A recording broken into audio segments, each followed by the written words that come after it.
Welcome, welcome once again to the Kirt Gonzales show. And I'm so happy that you decided to come back to view my show yet another week. This week I want to talk about a topic that is very near and dear to my heart. It's a topic about domestic violence. Last year I was given the awesome privilege of being cast in a movie about domestic violence. The name of the movie was Don't Judge Me, and I played a psychologist in this movie, and I'm going to be showing some clips of that movie, of me in the movie, some of the clips that I was in later on in the show. But I want to talk about domestic violence, and it is a topic that hits home with me because I lived it as a child, and I lived it as an adult with the death of my sister. As a child, when I was just 2 months old, my dad left our country of Trinidad. My mother got involved with another guy and had my sister. Because of the fact that I was not his child,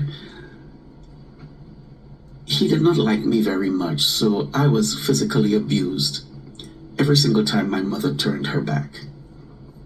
The one that I remember as if it was just yesterday, I was 5 years old. My mother went out and she walked back into the house at the precise moment to see him kick me in my stomach and bang my head on the wall. She dropped her bags and launched at him, and he started to hit my mom and physically abuse her really bad. And I'm, like I said, 5 years old in a corner, screaming my lungs out, watching my mom being beaten. A few days later, my mother packed up all of our clothes, everything, and moved out. Unlike other women who stay in situations like that, my mother got out of it.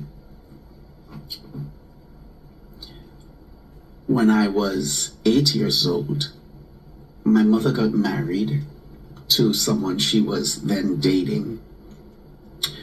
But from the year before, I used to suffer really bad with asthma, and I was constantly in and out of the hospital with asthma attacks. So one night when my mother was married to her then husband, I was having a really bad asthma attack, and I went to my mother's room to knock on her door to tell her I can't breathe. I'm feeling really sick. And my mom was getting up to come give me, the medications that I have, and her husband said to her, "Leave him alone, he'll be fine." My mother said, "My child is having an asthma attack and I need to go take care of him, give him his medications, and to make sure that he's okay." And when she tried getting up again, he pulled her by her hair and started to beat on her. I already could not breathe. I was having a lot of problems breathing because of the asthma attack that I was having. But I was there screaming, watching this man hit on my mother. 1 week later, just like the first incident, my mom packed up everything and moved out and moved back in with her older sister. Growing up, I always knew that my mom was one of the most beautiful women in the world. She was a stunner, And years past, I often wondered, how can anyone look at this beautiful woman and want to physically abuse her?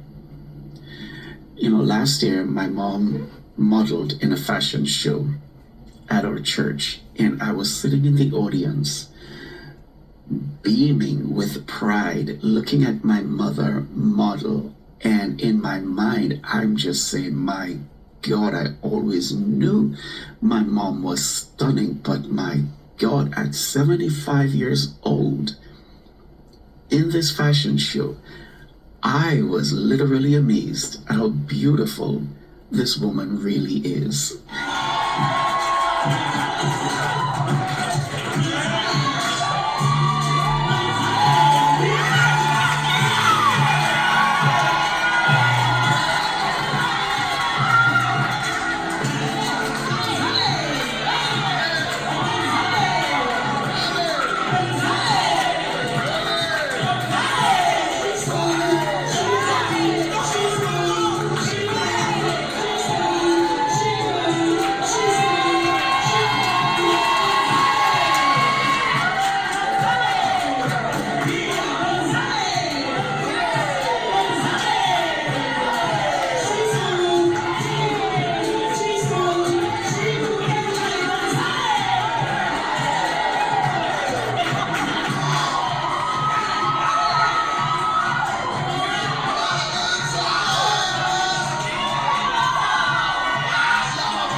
I migrated from my country of Trinidad in 1996 and moved to the United States.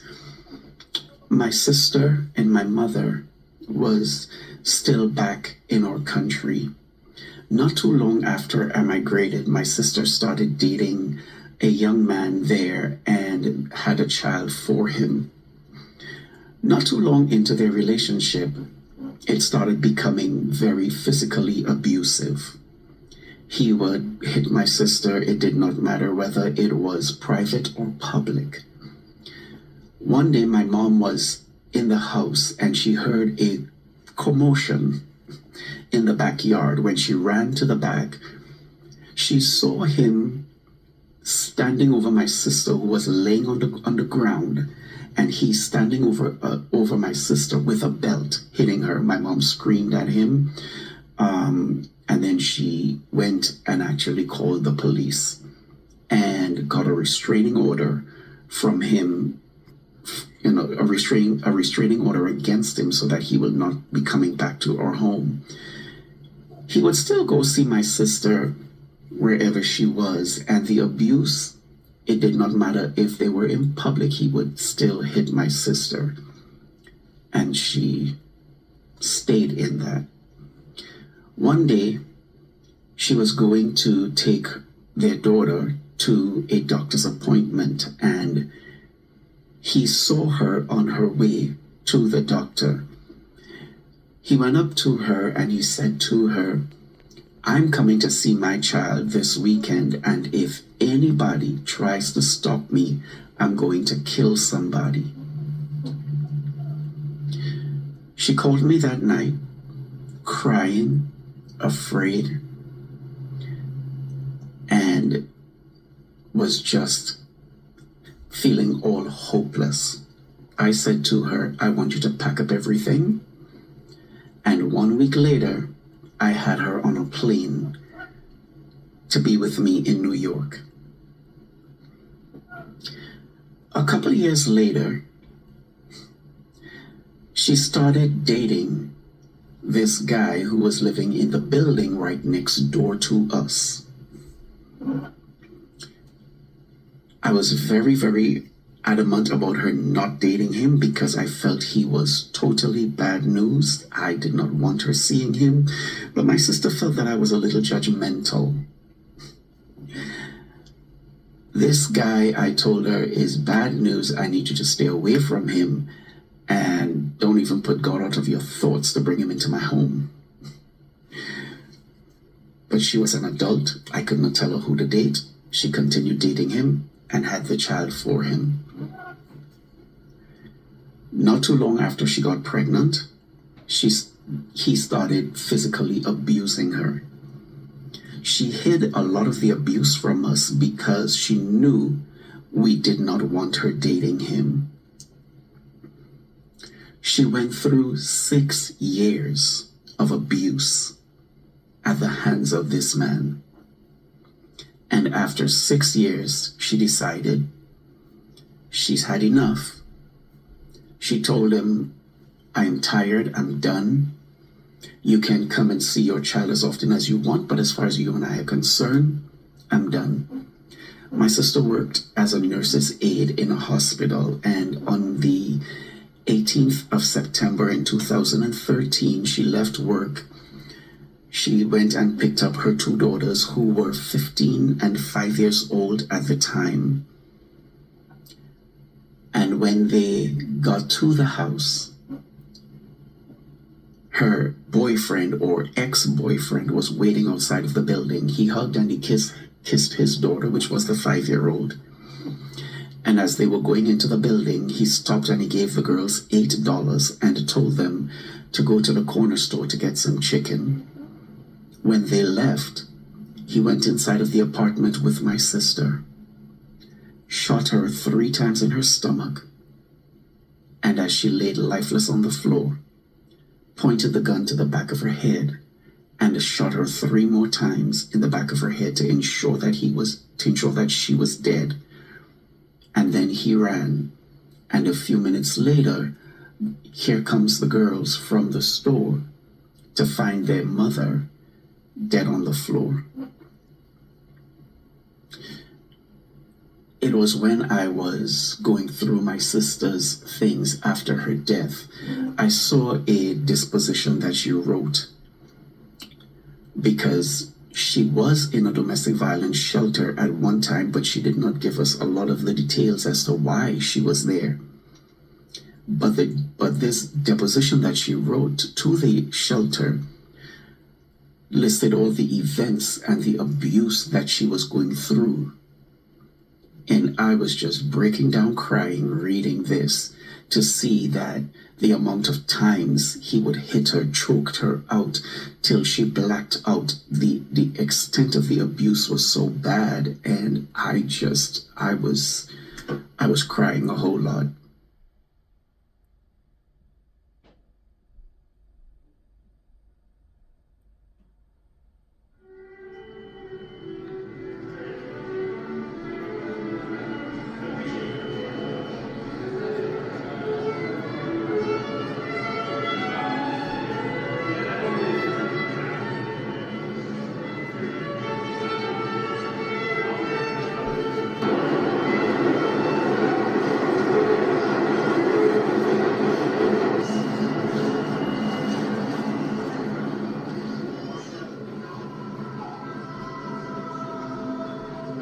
Christ in your heart.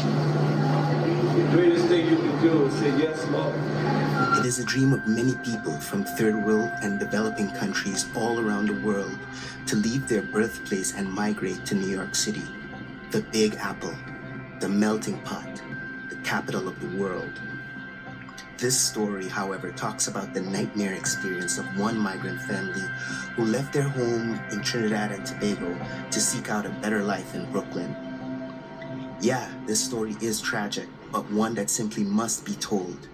The story of Kirt Gonzales and how her life was cut short by an ex-boyfriend, leaving a mother, brother, and 3 kids forever heartbroken. Having experienced domestic violence personally through the eyes of my parents, I decided to go to New York. I just had to go down and find out what actually happened.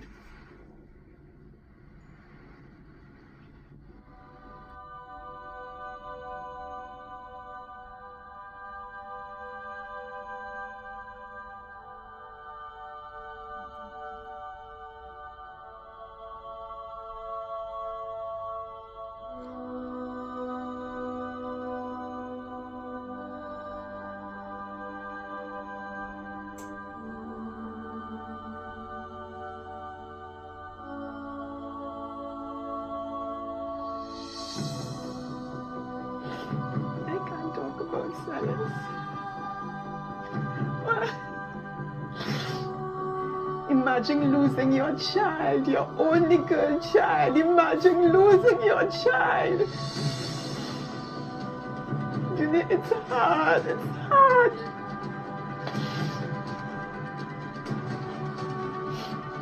It's hard, it's very hard, Junior.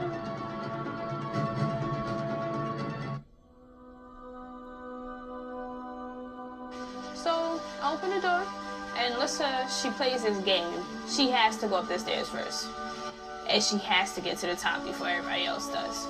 So she's walking up the stairs, and I'm walking behind her, and she gets to the top of the stairs, and she runs in, and she's like, "Mommy's dead! Mommy's dead!" I'm like, "What?" Lissa, shut up. So when I run upstairs, I see Mommy on the floor, in the blood.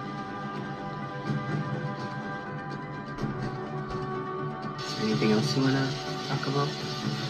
No? Okay.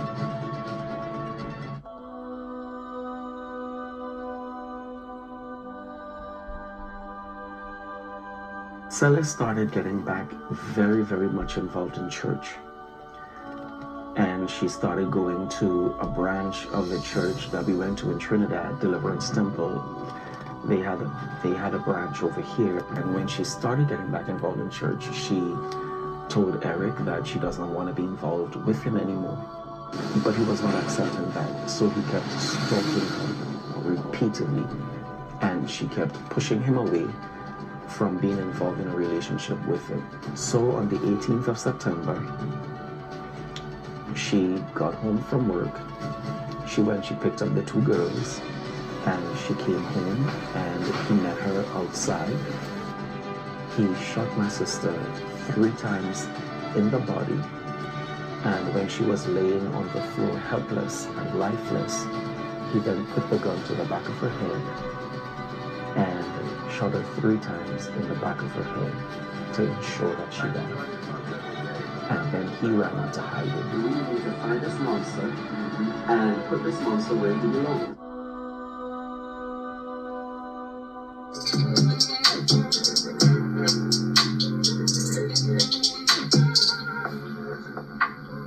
Who you texting like that? My wife. Okay. Randy.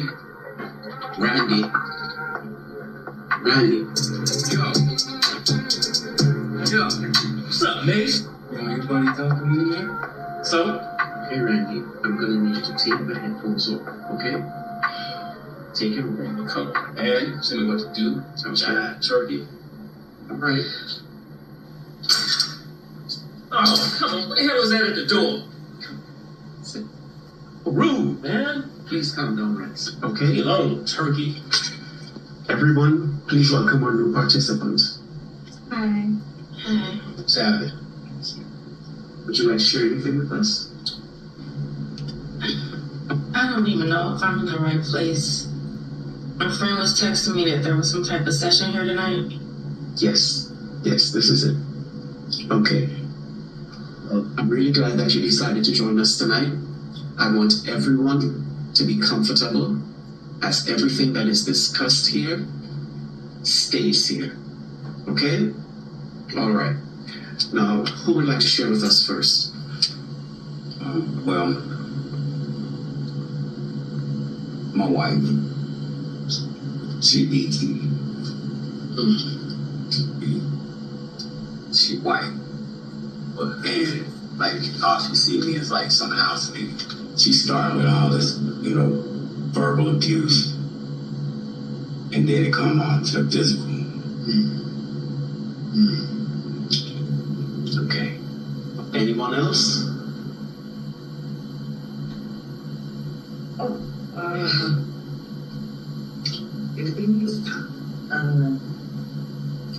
It started when we were kids. My brother, I had this thing for sweets. I love sweets, and he knew that. And he got the best, most expensive sweet as far as he said. And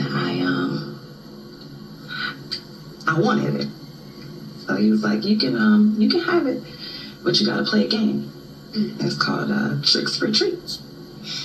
So he would start off, you get a piece if you give me a kiss. A little kiss on the cheek, started off simple. And then it progressed to like longer hugs, like deeper touches. It escalated from there. Why didn't you tell your parents about it?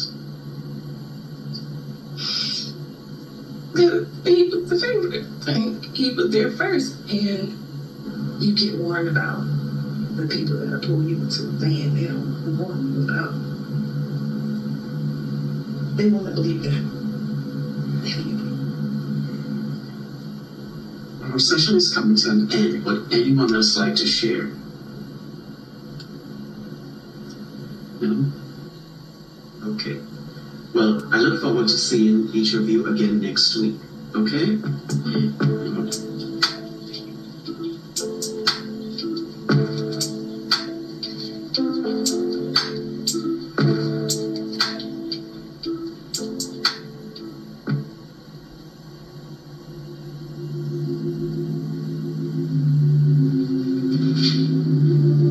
Church folks, I got one more thing.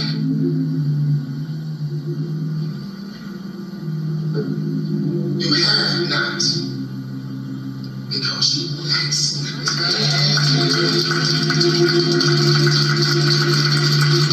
No, that don't be dismissed. Amen.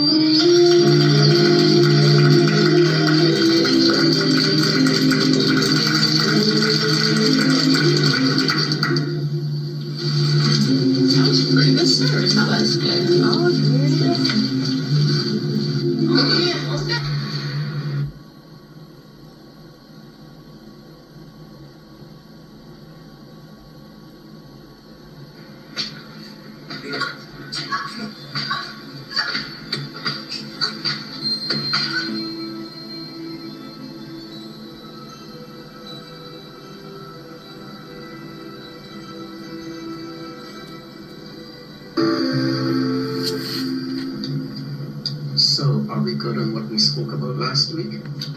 Yes, sir. And they're off. Thank you. You just earned a positive strike for following instructions. Oh, solid. Hey, well, lay it on me, Jack. Alright, so who would like to share first with us today?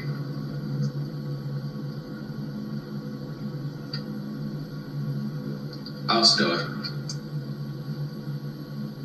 Well, give me a moment. Take your time. Every time my dad would leave the house, stepmother would always come in my bed and lay down beside me. And she proceeded to put her hands down my body, rubbing my chest. And then she would do the unthinkable, man. She started going in my pants and rubbing on my, trying to get me on hard. Now, you're the doctor with the fancy degree and all that from that Ivy League school. Now tell me this, what in the hell will possess a grown-ass woman to come in her stepchild's bedroom and put her hands on his dick, man? That's the freakiest shit I ever experienced in my damn life, man.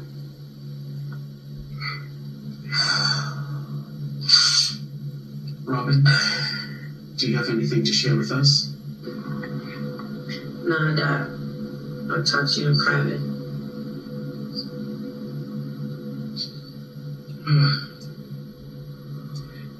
Every story being told tonight ends with someone keeping what happened to them a secret.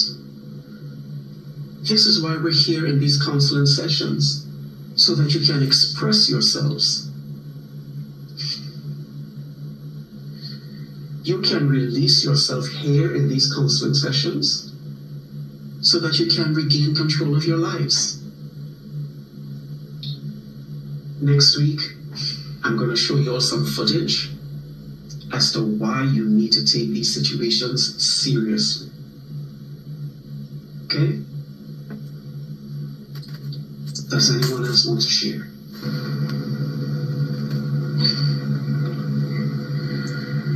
When you leave, I want you to enter a new season in your lives, a season of healing.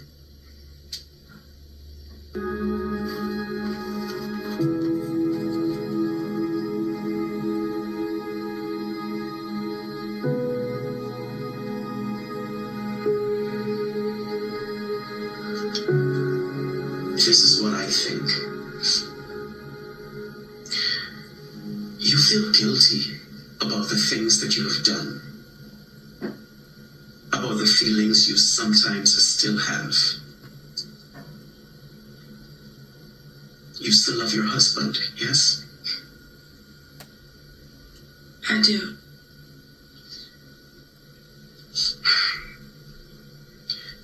If you want to save your marriage, I think it's best you come clean with him. At least have some sort of dialogue with him about your struggles. Okay? Help him at least to understand. Okay? That's the least you can do. Well, I hope that you enjoyed looking at the clips from the movie as much as I enjoyed playing it. According to the World Health Organization, domestic violence is a worldwide epidemic. Every single year, right here in the United States, there's over 10 million reported cases of abuse. You do not have to suffer alone.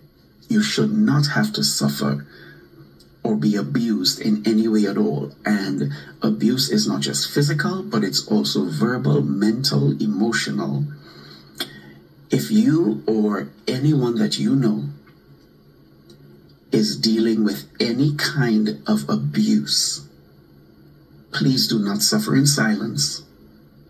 Find someone to talk to, or contact your local domestic violence hotline in your city. Please get help so that you will not end up another statistic or end up dead like my sister. Until next week, stay happy, stay healthy, and just remember that Jesus is still Lord. Thanks for watching The Kirt Gonzales Show, the home of motivation, inspiration, and victory. We pray you were encouraged with today's show. For more information, visit us on the internet. So until next week, remember, your life has purpose. Victory and breakthrough are just around the corner. Thanks for watching, and we'll see you next week with another segment of The Kirt Gonzales Show.